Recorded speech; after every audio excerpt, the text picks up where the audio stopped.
And look, if you stop complaining, all the diseases I put on the Egyptians, you won't get them. Now, why do we get sick sometimes? We complain. Because see, complaining opens up the door for the devil and then opens up a whole lot of stuff you don't want. Like illness.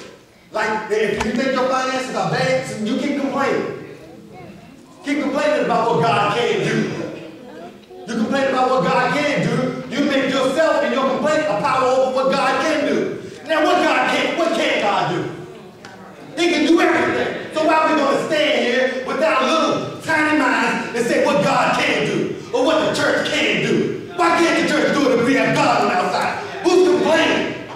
All you're doing is stretching out what the church has to do because of your complaint. Leave and leave us alone that know that God can do.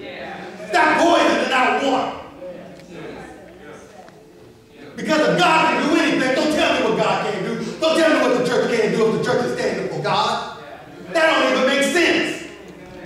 I know it doesn't make biblical sense, but man, that don't even make human sense. What the church can do. We can't do this. We can't afford this. We can't. Oh, who you serve? I serve a God that has it all. Do you really? Do you really? Well, the church can't do this, but I will get a credit card that got me 21%. Come on now. If you got one, I ain't trying to call you out. I'm just saying. You know, if we stop complaining, we can get rid of these things.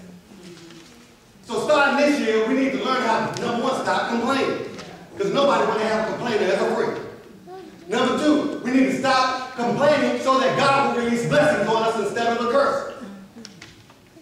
Because he said if we, according to his statutes, if we keep his statute, keep his word, keep his will, and keep his way, the things that the Egyptians got, we won't get all those plagues and diseases and everything. And not just plagues and diseases. When Israel left Egypt, they left them broke, busted, and disgusted. They had no money.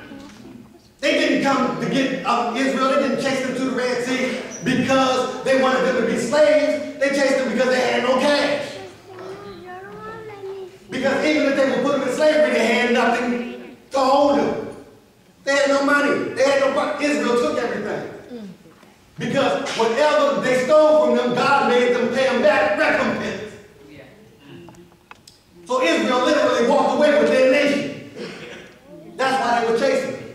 But they got all of that because when they were praying, God heard their prayer. But when they got on the other side, when they were on their way to the promised land, they started complaining. So their time started growing out again. So that's why it took them 40 years. Now, if you stop complaining right now, I don't know how long it's been taking you to get the way you need to go. I don't know how many years you've been on the treadmill. I don't know how many years you've been mad at somebody and holding a grudge. Stop complaining. God will shorten that time and you will be set free. Because we talk about them being in slavery 435 years. Some of us have been in slavery 10 years if we hadn't been talking to somebody for 10 years. I ain't been talking to them. No, I don't know, about 25 years. Well, that's when their mother died, so I know it's been 25 years. I ain't been talking to them. Well, if you haven't been talking to somebody for 25 years, guess what? You're a slave. Nobody on the face of this earth I'm not going to not talk to. They might not want to talk to me, but I will say hello if I see them. Yeah, now, if you don't want to talk to me, that's your problem. But I'm going to talk to you if you want to talk to me or not. Amen? I'm not going to let you take me to hell with you. And nobody should be able to take you to hell with them. You know, people walk by you and they hold their nose up, still speak to them. Don't make no difference. Look, they hold their nose up long enough, if it rains, they're going to drown. We should be at peace. You know what I'm saying? Somebody got to know what I'm saying. Hey, Brother John, you ain't here. Oh, yeah. You know what I'm saying?